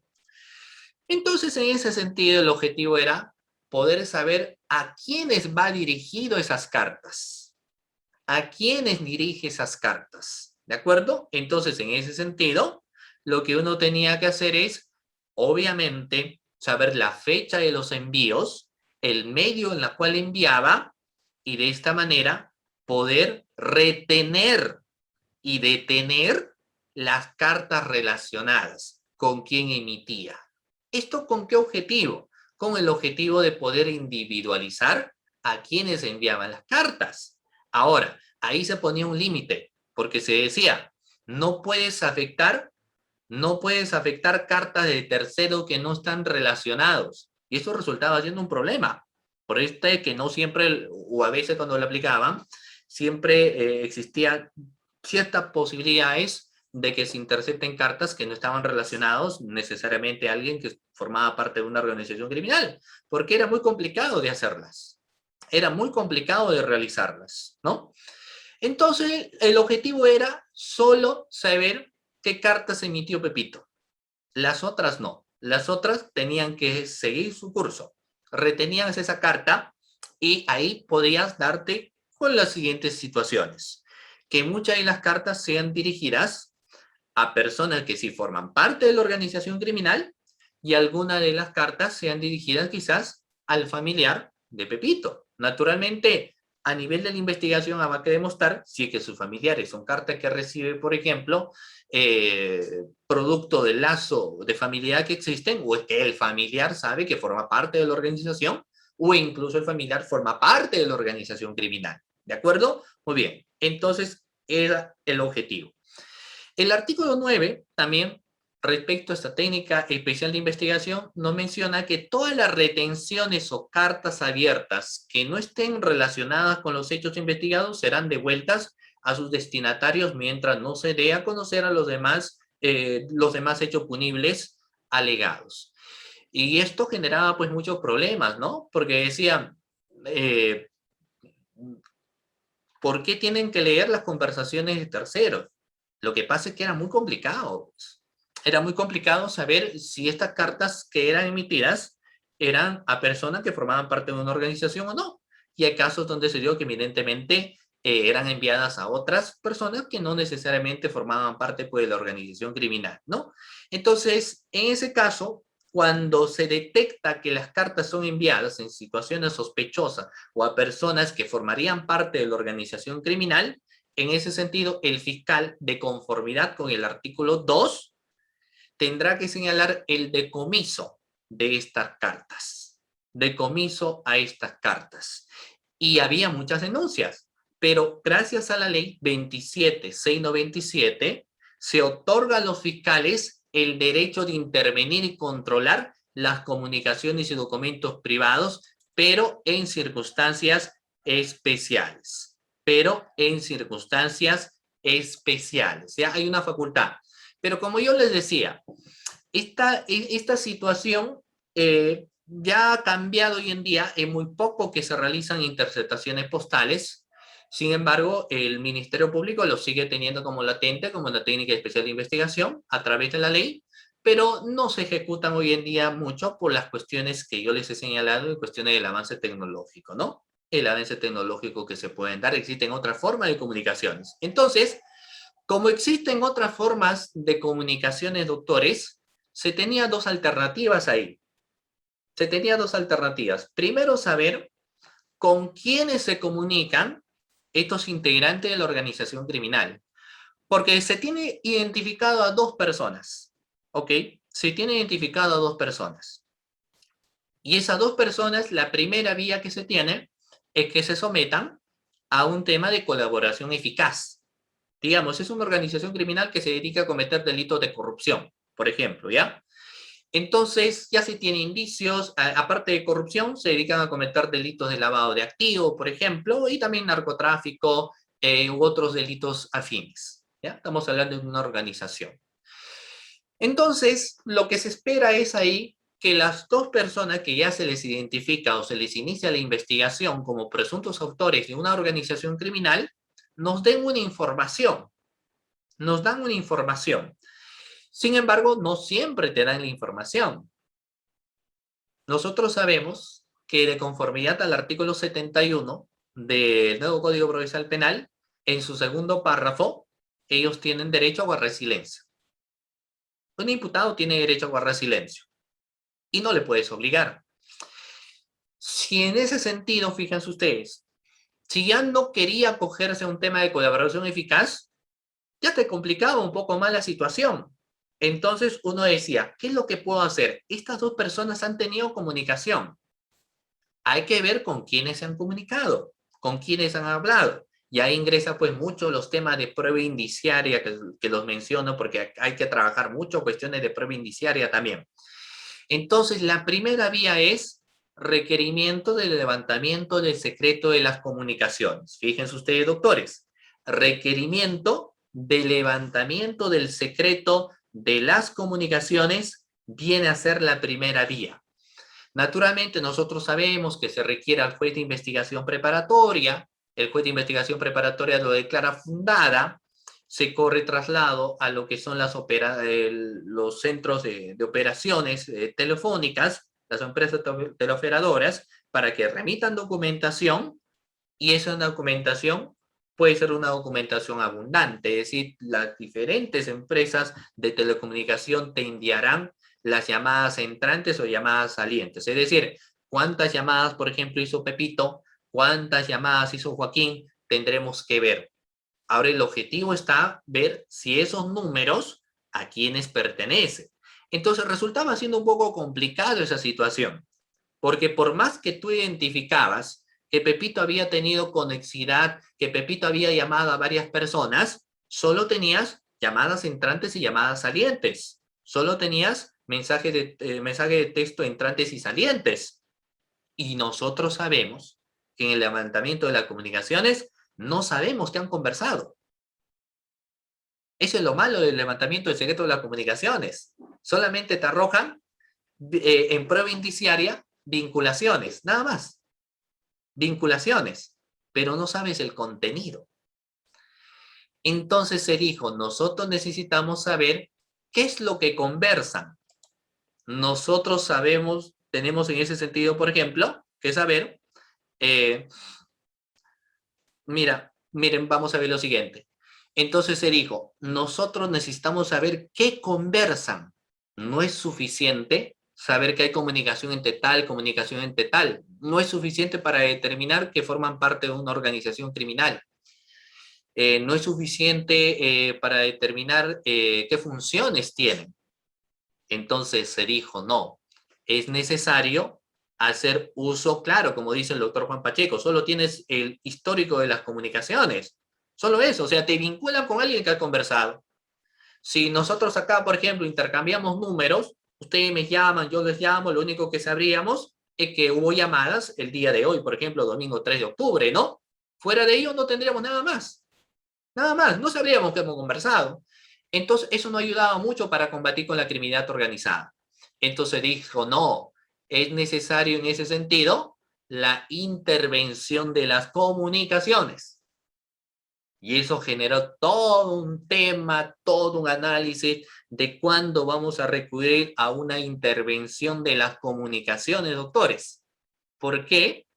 Porque lo delicado de la intervención de las comunicaciones no es lo que viene a ser claro, lo que uno escucha, pero también está de por medio un derecho fundamental que todos nosotros tenemos. Y ese derecho fundamental, ¿cuál es, doctores? ¿Cuál es el derecho fundamental que, llamémoslo así de esta manera, colinda o choca con lo que es la intervención de las comunicaciones? El derecho a la privacidad de nuestras comunicaciones, o el derecho, como dice Andy, ¿no? El derecho a nuestra intimidad. O sea, y por ende, ¿requerimos de qué? Requerimos necesariamente de una orden judicial. Requerimos necesariamente de una orden judicial, ¿cierto, doctores? En pocas palabras, fíjense ustedes, no podría sospechar, o sea, les comento acá un pequeño paréntesis, miren, vamos a ver. A veces el fiscal o en el Ministerio Público no podría sospechar que en determinado lugar, en determinada casa, ya vemos movimientos sospechosos. Y tenemos indicio que ahí, por ejemplo, se dedica al tema, se dedican a los temas de microcomercialización de drogas, ¿no? ¿Por qué? Porque tenemos algunos testigos y tenemos testigos protegidos. Claro, la regla de las cuestiones prácticas es que en organizaciones criminales tienes colaboradores eficaces, ¿no? Entonces, el colaborador eficaz dice, las reuniones que se realizan se dan en la calle Simón Bolívar, Manzana B, lote 30 del distrito de Pueblo Libre, por ejemplo, ¿no? Entonces el fiscal dice, sí, ahí se hacen las reuniones, te dice el colaborador eficaz, ¿ya? ¿Qué es lo que podemos hacer, doctores? Miren, ¿ah? Vamos a, y yo les comento esto por una, y le voy a pedir que ustedes me ayuden, porque las técnicas especiales de investigación necesitan una especial estrategia también. Miren, si el colaborador eficaz me dice que en ese lugar se reúnen las personas que se dedican a los temas de microcomercializar droga, ahí pactan, acuerdan, si fueran fiscales, ¿qué es lo que harían? Primero, como ya tiene la información, un requerimiento de incautación o de cerraje o un requerimiento de videovigilancia. ¿Qué es lo que podríamos hacer, doctores? Un requerimiento de incautación o de cerraje porque me dijo el postulante a colaborador eficaz o hacemos una videovigilancia. ¿Qué sería lo más efectivo? ¿Cuál harían ustedes? Porque cuando uno investiga no te puedes dejar ganar por la emoción. O sea, uno no puede decir, mira, ya me dio la información, entonces voy a hacer un deserraje, una incautación y prisión preventiva, ¿no? No. Tenemos que hacer naturalmente la videovigilancia. Pero ahí vayamos a lo siguiente. La videovigilancia no es una técnica especial de investigación de acuerdo a esta ley, ¿ya? Ojo, la videovigilancia no es una técnica especial de investigación, es un mecanismo de investigación que el fiscal realiza a efecto de corroborar. Pero, ¿cuál es la importancia, doctores, que yo haga videovigilancia? ¿Por qué sería importante que yo quiera hacer videovigilancia? ¿Por qué no de frente me voy a una incautación, un deserraje, los atrapo en ese momento y prisión preventiva para todos? ¿Cuál es la importancia de la videovigilancia? La importancia de la videovigilancia me va a permitir, como es una organización criminal, claro, se pernicia el hecho en materia de investigación, pero ¿saben ustedes qué? Como estamos hablando de organización criminal, como estamos hablando de organización criminal, doctores, nosotros sabemos que no son solo tres, pueden estar ahí 30, 40, 70, 80 personas que están metidas. Entonces, tenemos que utilizar la estrategia o la táctica, pues. Si me voy de frente a la otra y la videovigilancia me va a permitir ver quiénes más ingresan a esa casa, quiénes más están. Y ahí qué sorpresa te das, que tú, claro, tú suponías, tú veías que solamente pensabas que formaban 4 personas parte de la organización, pero tú ves ingresando otras personas más, otra tercera persona más, una cuarta persona más, ¿de acuerdo? Fíjense ustedes, ¿ah? Una quinta persona más que ingresa. Es más, te da con la sorpresa que funcionarios públicos ingresan. Y tú dices, ah, ya, acá no solamente están particulares, sino que hay funcionarios públicos para que han ingresado. Pero mire, ¿es suficiente ese señalamiento, doctores, de yo decir, mira, ingresan a la casa, se van a la casa, están ingresando? O sea, ¿es suficiente para yo determinar algo? No.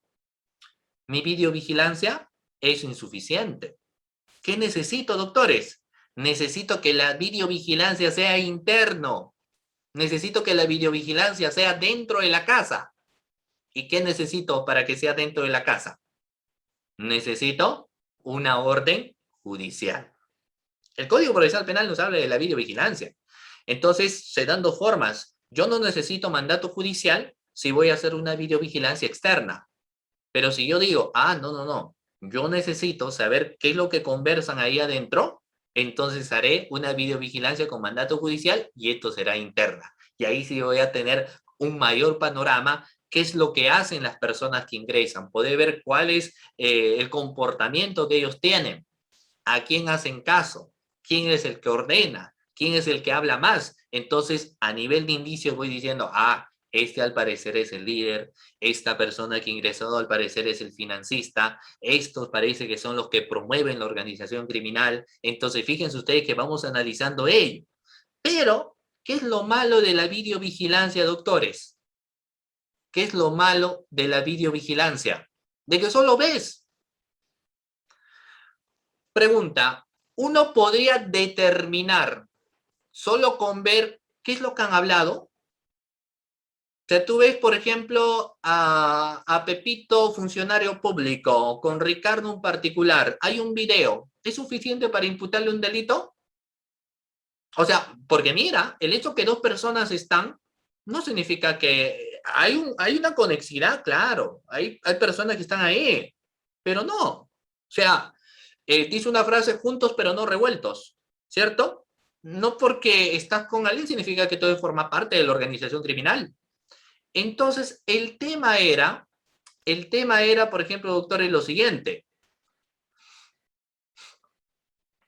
Entonces, en ese sentido, no resulta siendo del todo suficiente porque necesitas algo más real, necesitas algo más, porque quizás tienes, digas, tienes elementos, tienes la punta del láser, pero todavía necesitas algo más, porque estamos hablando de organización, o sea, no estamos hablando de una investigación tradicional, ¿no? Necesitamos algo más, entonces decimos, en ese sentido, necesito, acá lo que se señala en las diapositivas, la intervención de las comunicaciones, ¿no? Necesitamos la intervención de las comunicaciones. Y el artículo 10 nos señala la intervención de las comunicaciones y vamos a hablar el procedimiento, porque esta sí viene a ser una de las más utilizadas.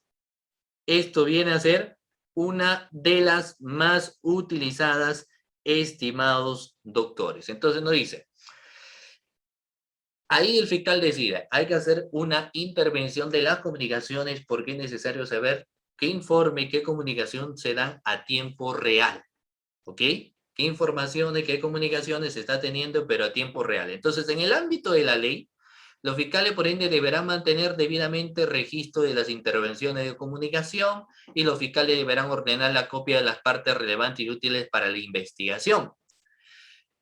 También remitir comunicaciones ajenas a la investigación de las personas afectadas por las medidas y ordenarle que sean responsables de la destrucción de las transcripciones o copias. Pero bueno, vamos a ver acá algo muy importante. Miren, mediante resolución de la Fiscalía de la Nación, que es la resolución 90, que es la resolución, perdón, 4933-2014 MPFN, se aprobaron 4 protocolos de actuación conjunta de las medidas limitativas de derecho, de allanamiento, de impedimento de salida, de intervención de las telecomunicaciones y de levantamiento secreto bancario y la reserva tributaria y bursátil. Naturalmente nosotros lo que ahora vamos a mencionar es respecto a la intervención de las comunicaciones telefónicas. Entonces, esto, por ejemplo, es un texto que bien lo ha resumido y que si bien es cierto lo encontramos ahí dentro de los protocolos de la resolución de la Fiscalía de la Nación 4933-2014, la doctora Sandra Gutiérrez Iquize, la doctora Sandra hace un interesante cuadro respecto a lo que vienen a ser los procedimientos para las interpretaciones telefónicas, ¿no? O la grabación de registro de comunicaciones telefónicas u otras formas de comunicación, por ejemplo, existente. Vamos a ver, miren. Primero se requiere un informe policial. ¿De acuerdo, doctores? Primero se va a requerir lo que es un informe policial.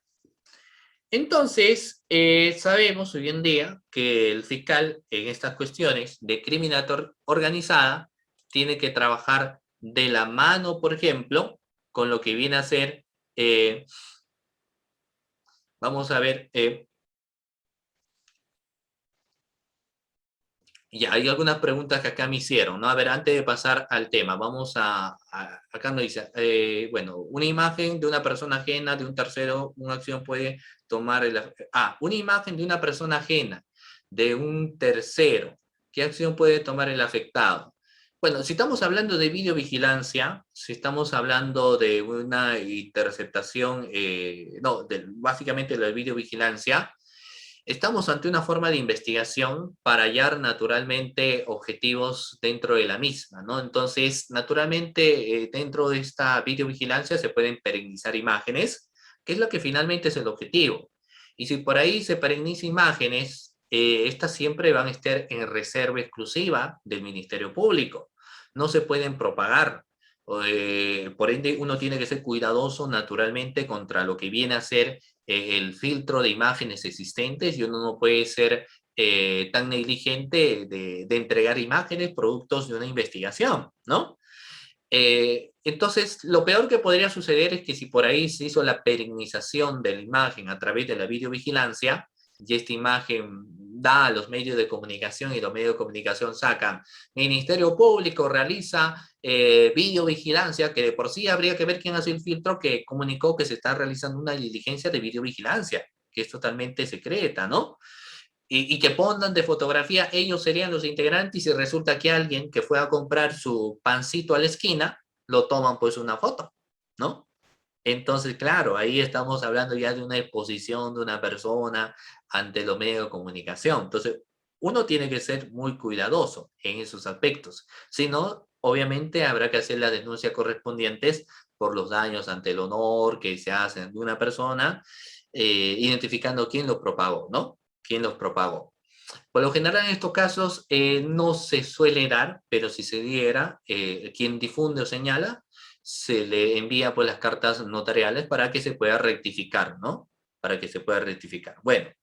Eh, bueno, es decir, la videovigilancia te deriva a su posición, sí, si dependiendo de que sea una imagen de una persona ajena, bueno, eso hemos respondido, dice, para concluir, Juan Manuel nos dice, ¿no? Para concluir, que en los delitos de banda y organización criminal se debe solicitar el Poder Judicial intervención de las comunicaciones. No, no, lo que pasa es que el tema de la intervención de las comunicaciones, hay que, naturalmente vamos a señalar cómo se da. No, por ende que no, no todas las investigaciones lo vamos a hacer. En algunas podrían, uno diría, son necesarias para saber, ¿no? Por ejemplo, en los casos de violencia contra la mujer, entre los integrantes del grupo familiar, ¿no? Para ver cuál es la discusión, cuáles son las agresiones que se le dan dentro del entorno de la familia, etcétera. Pero la ley faculta para cuestiones de investigaciones que resultan siendo complejas, pero que naturalmente alguien tiene un indicio de que acá no nos encontramos solamente ante una banda criminal, sino nos encontramos ante una posible existencia de una organización criminal. Es más, a veces ya uno tiene los elementos y dice, ya tengo la organización criminal, ya tengo, yo sé que se dedican a cometer tales delitos, ya hemos identificado 7 personas o 8 personas, pero sabemos que hay más personas que están detrás de esto, ¿no? Entonces, como existe un grado de necesidad de saber quiénes son todos los componentes y qué funciones tienen, es la que finalmente se hace requerimiento de la intervención de la comunicación, de que a continuación vamos a señalar el contexto del protocolo. Pero no es que va a ser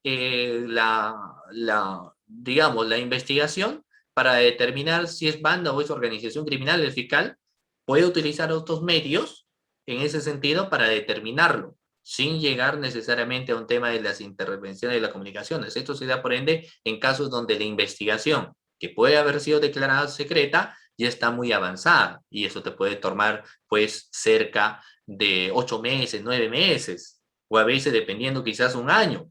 No nos olvidemos por eso, doctores, que el plazo en organizaciones criminales no son pues 60 días, 120 días, ¿no? No son ni 8 meses, porque mientras que realizas tú tu tema de videovigilancia, ya se te pasan 6, 7 meses, ¿no? Por eso es que son hasta 36 meses.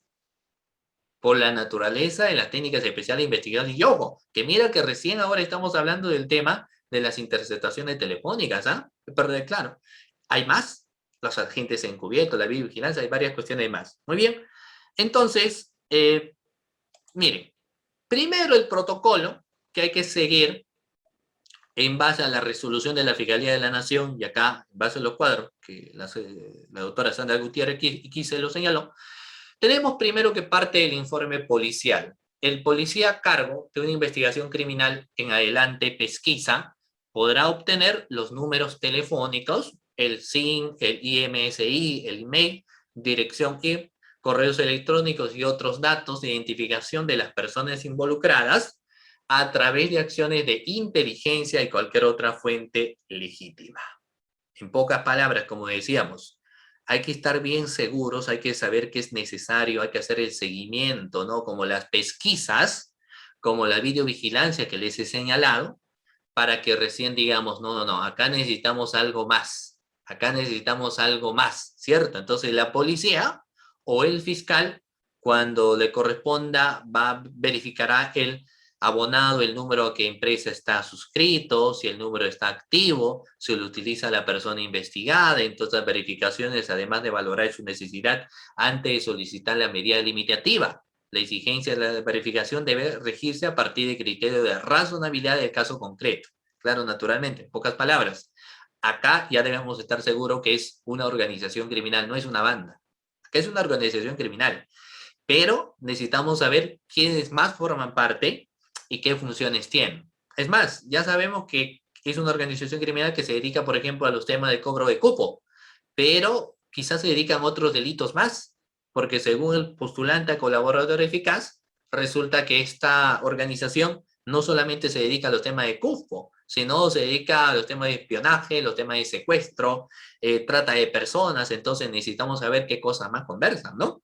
Entonces se lleva a cabo, obviamente, a través de un informe policial, los números. Luego, todo parte de un requerimiento, porque el fiscal es un ente requiriente, pero no porque requiere, necesariamente le van a dar, ¿no? O sea, no porque existe un requerimiento, necesariamente te vamos a declarar fundado todos los requerimientos. Por lo menos esa es la regla de procedibilidad que uno tiene que tener en cuenta. Entonces, lo que tendrá que hacer el fiscal, una vez que ya se tiene el informe policial y que se entiende que el fiscal ya lo ha merituado, ya lo ha evaluado, ya ha analizado y considera obviamente que es necesario,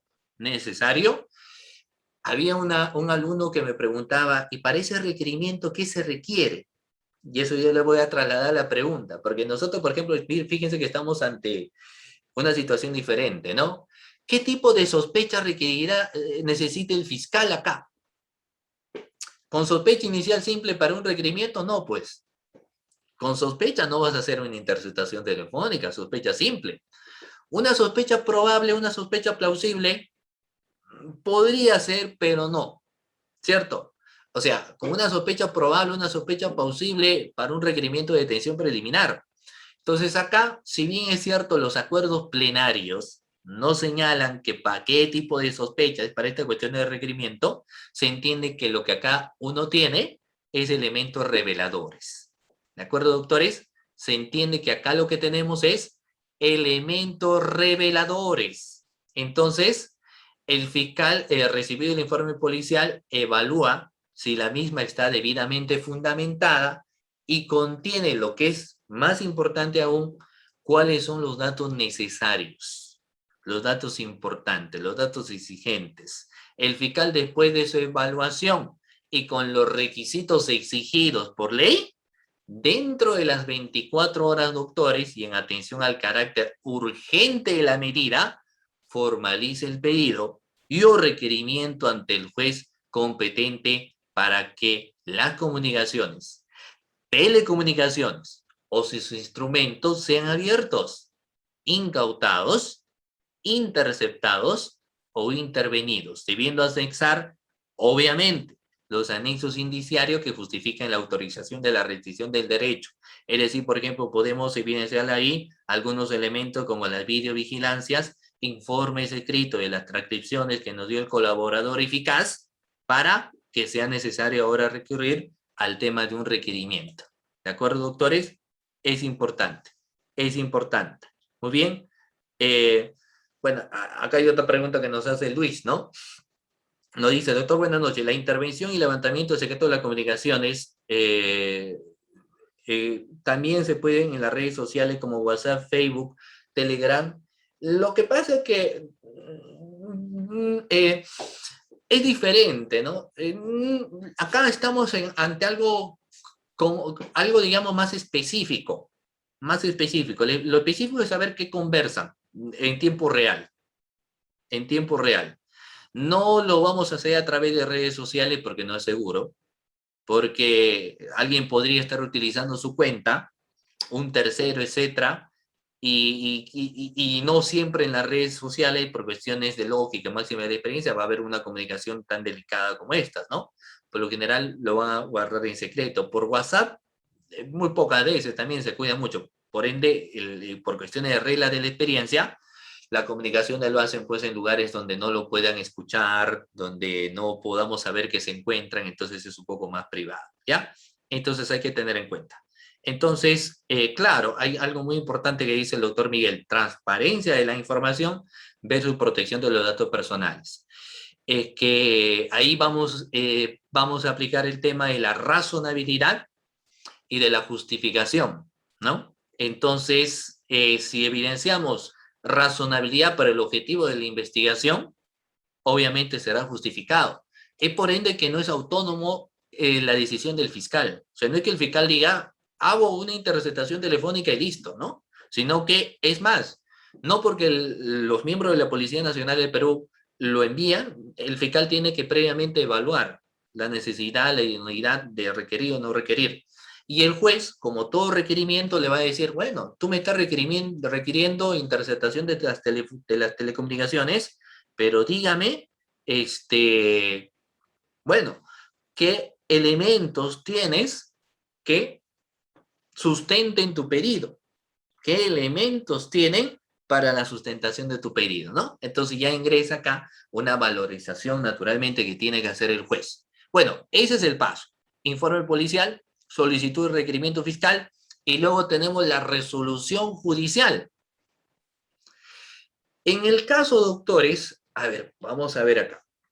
En el caso de la resolución judicial, que se entiende que se ha realizado un control jurisdiccional. Se entiende que hemos realizado un control jurisdiccional. Entonces, el juez por su parte examinará el contenido de la solicitud o el requerimiento, que en este caso es requerimiento, ¿de acuerdo? Es el término adecuado, un requerimiento fiscal, y evaluará si está debidamente sustentado y contiene, pues, primero, los datos necesarios que justifiquen el requerimiento, lo que hace un momento el doctor decía. ¿Cuáles son las justificaciones? Y conforme a los siguientes principios: intervención indiciaria y proporcionalidad. Por temas, naturalmente, que vamos a evidenciar en un contexto de una justificación. Porque, como les decía, si no se hace a través del medio adecuado, lo que estamos hablando es de un delito y la obtención, por ejemplo, de lo que viene a ser la teoría del árbol envenenado, de la prueba prohibida, que escuchan comunicaciones que naturalmente no deben hacerlo porque no le corresponde, ¿no? Muy bien. El trámite es reservado e inmediato. Reservado e inmediato. La resolución se observará y debe contener básicamente lo siguiente, doctores. ¿Qué es lo que tiene que contener la resolución? Nuevamente en los parámetros que acá señala pues la doctora Sandra Gutiérrez Equice, y que también, naturalmente, la resolución de la Fiscalía de la Nación 4933 así lo va señalando como tal, ¿no? Primero, el hecho delictivo investigado, la presencia de indicios delictivos suficientes, los cuales se anexarán en el pedido, hemos dicho, la videovigilancia, la transcripción de lo que señala el colaborador eficaz, algunos elementos que tenemos como irregularidades, por ejemplo, en el caso de corrupción de funcionarios, quizás proceso de licitación, proceso de contratación, etcétera. En el caso de organizaciones criminales que se dedican a captar personas, la declaración de la víctima, ¿cierto? Por ahí una cámara de videovigilancia que nosotros lo tenemos. Entonces, vamos a tener que sustentar hecho. Y luego hay que señalar la finalidad y la necesidad de la medida. ¿Y cuál es la necesidad? saber quiénes forman, o cuál es la finalidad. La finalidad es saber quiénes forman parte de la organización, identificarlos, qué funciones tienen, e incluso prevenir otros acontecimientos que ellos pueden dar. O sea, prevenir delitos, sí, también cuestiones de prevención de delitos, como por ejemplo, en organizaciones criminales que se dedican a la trata de personas. A través de las interceptaciones telefónicas, uno puede escuchar que esta organización criminal ya está planificando en tal momento, en tal día, dar el golpe y captar a alguien. Y se escuchan en las conversaciones donde se puede decir, la señorita tal sale a tal hora del trabajo, su nombre es tal, vive en tal, y ya está, todo está listo para que este martes 5 lo atrapemos. Entonces también viene a ser una de las medidas existentes, ¿no? Y luego, fíjense ustedes, existirá naturalmente una notificación de la resolución, el auto será notificado al fiscal que solicitó requerimiento de la medida con las debidas medidas de seguridad y reserva, ¿ya? Y luego tenemos la ejecución de la medida.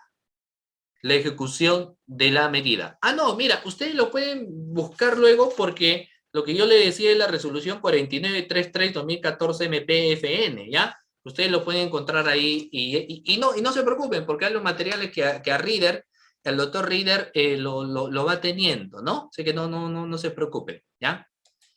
Entonces, la ejecución de la medida, nos dice, la ejecución de la medida la realizará el Ministerio Público una vez notificada con el apoyo de la Policía Nacional del Perú, concretamente la Oficina de Apoyo Técnico Judicial. El fiscal es el que es responsable de la supervisión de la intervención y control de las comunicaciones. Así es importante. Y algo que quizás posiblemente haya fiscales, no sé si hay fiscales acá en lo que viene a ser la clase, o si alguna vez ustedes van a ser fiscales, cuando alguien tiene que realizar este tipo de intervenciones de las comunicaciones, tiene que estar controlando las comunicaciones durante las 24 horas del día.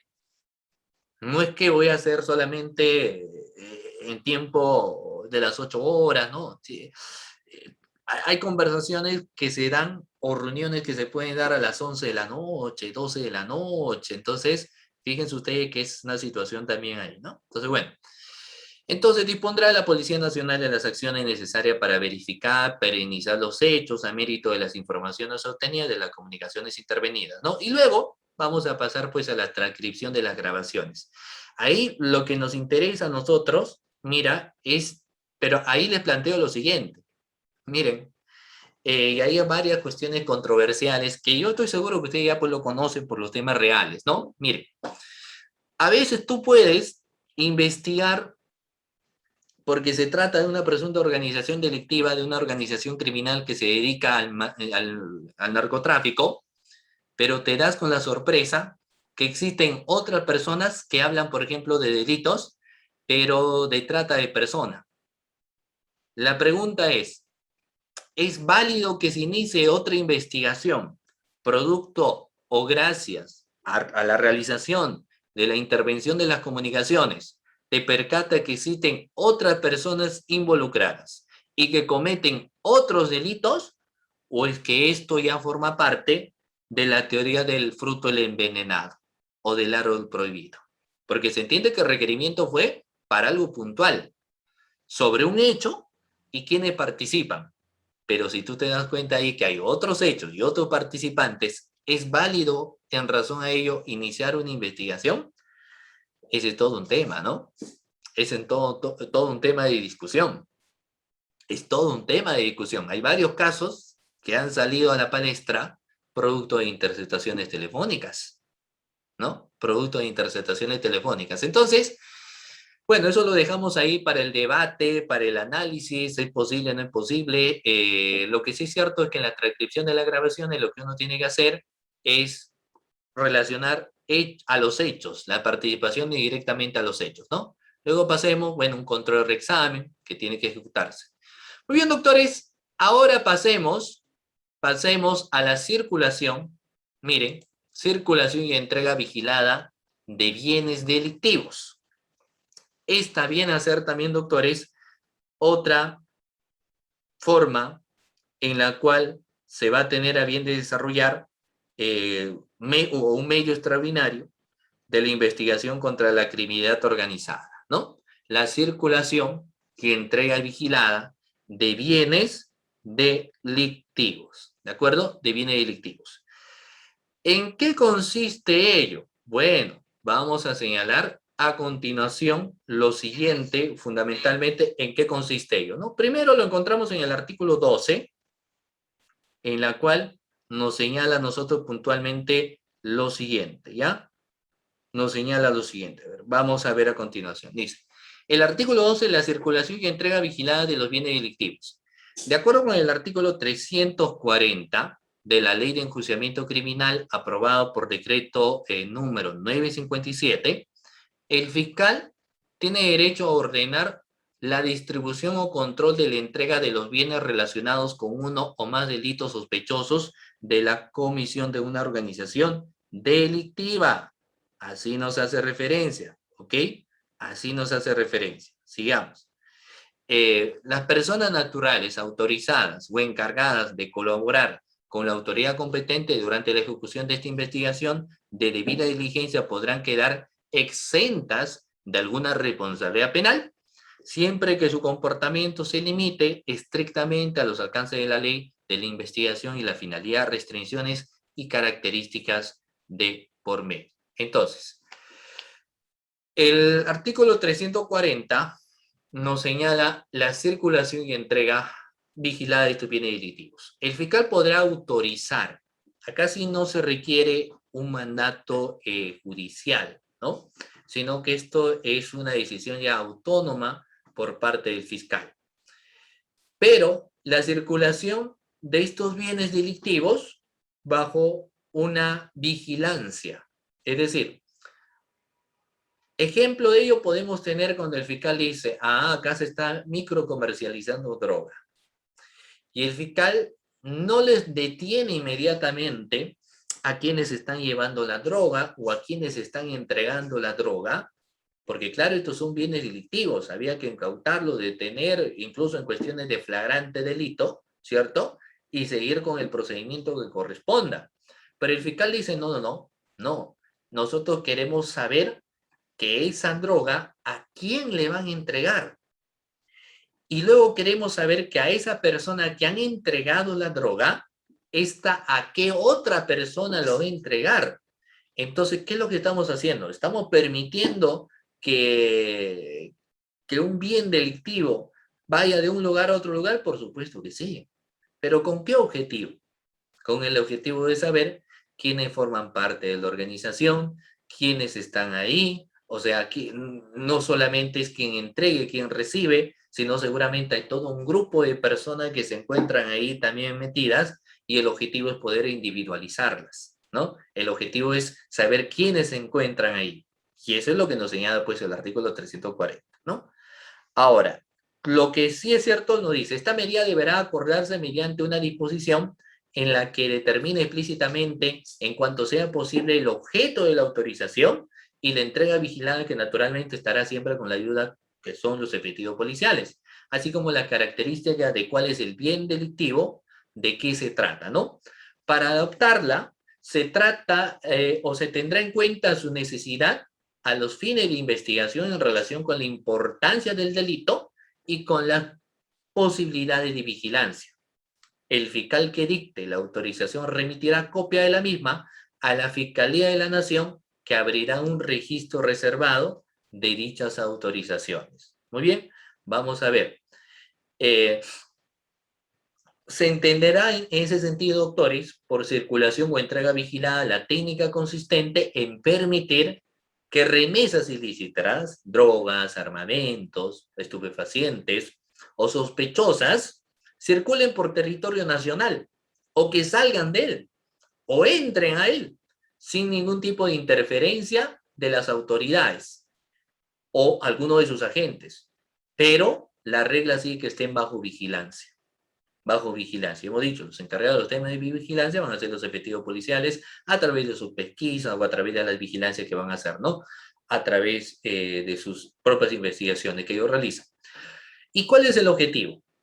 Reitero nuevamente, descubrir o identificar a las personas involucradas en la comisión de algún delito, así como también prestar auxilio a las autoridades extranjeras de estos mismos fines, sobre todo en el caso de la lucha de las organizaciones criminales transnacionales. A veces puede ser de que existan organizaciones de otros países que sean el 80% o 90% de la organización y el otro restante por ciento sean peruanos. Entonces, estas técnicas no solamente son propias naturalmente en nuestro país, sino que en otros países incluso con anterioridad lo han estado ejecutando y lo siguen ejecutando. Entonces, si ellos saben que investigan organizaciones criminales y se dan cuenta que forman parte también ciudadanos peruanos, nos comunicarán y nos dirán, miren, dentro de esta organización criminal, en su territorio también están los integrantes de la organización criminal, por ejemplo, con la denominación que uno lo quiera decir, ¿no? Entonces, bueno, la intervención y apertura de envíos postales sospechosos de conocer bienes delictivos y en su caso la posterior sustitución de los bienes delictivos que hubiesen en su interior se llevarán a cabo respetando lo que se encuentra mencionado en el artículo 226 y siguientes, ¿ya? Muy bien. Y para concluir, doctores, vamos a mencionar acá, a ver, vamos a ver un momentito, ¿ya? Este aspecto de los agentes encubiertos.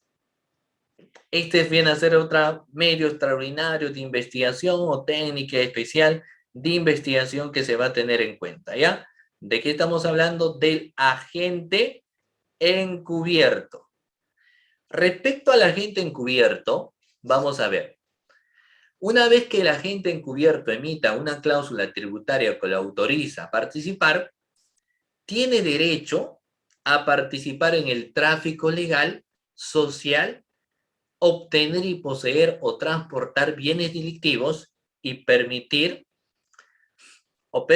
decomisar e intervenir en todas las actividades de investigación criminal, que sean naturalmente útiles y necesarias. Esto lo podemos ver siempre para hablar de temas de agente encubierto, es necesario señalar lo que encontramos en la Ley de Enjuiciamiento Criminal, que ha sido aprobado por el decreto número 957, ¿no? Entonces, en ese sentido, cuando el fiscal, cuando se trate de diligencias preliminares que afectan a actividades propias de la organización criminal, también de la trata de persona o de los delitos en contra de la administración pública, y en tanto existan indicios, naturalmente la comisión podrá autorizar a miembros especializados de la Policía Nacional del Perú, no cualquiera, miembros especializados de la Policía Nacional del Perú, mediante una disposición y teniendo en cuenta su necesidad y los fines de la investigación. Actuar en estos casos bajo una entidad supuesta y adquirir o transportar los objetos, efectos o instrumentos del delito y diferir su incautación de los mismos. Ahora, en el caso en particular, lo que nosotros o lo que se busca es que el agente encubierto tenga siglas en su nombre, ¿no? Se le dé una entidad que no le corresponda, porque esa es precisamente la naturaleza que se tenga, porque si alguien supiera quién es el agente encubierto, imagínense lo que podría suceder, ¿no? Entonces, el fiscal tiene un plazo de 6 meses para poder preparar lo que viene a ser esta forma especial de investigación, en la cual naturalmente le hará la identidad supuesta. Ahora, durante ese tiempo de 6 meses que podemos tener al agente encubierto dentro de la organización criminal, se puede prorrogar por periodos de igual duración, pero siempre y cuando perduren las condiciones para su empleo, quedando legítimamente habilitado para actuar en todo lo relacionado con la investigación. El agente encubierto ingresa a la organización criminal, participa de las actividades de la organización criminal, pero no puede dar ideas naturalmente. Es decir, si el agente encubierto ingresa a una organización criminal que se trata del tema de la trata de personas, por mencionar como ejemplo, no puede decir el agente encubierto, captemos a tal persona, captemos a esta otra persona, no, sino que el agente encubierto sí puede participar de la captación, pero no puede dar ideas de qué hacer. Ahora, Por razón lógica, por más que este agente encubierto cometa un hecho delictivo, dentro de la organización no existirá un reproche de carácter penal. Ahora, lo importante es que el agente encubierto vaya dando información. Entonces, cada vez que la gente tenga información, por más que sea breve,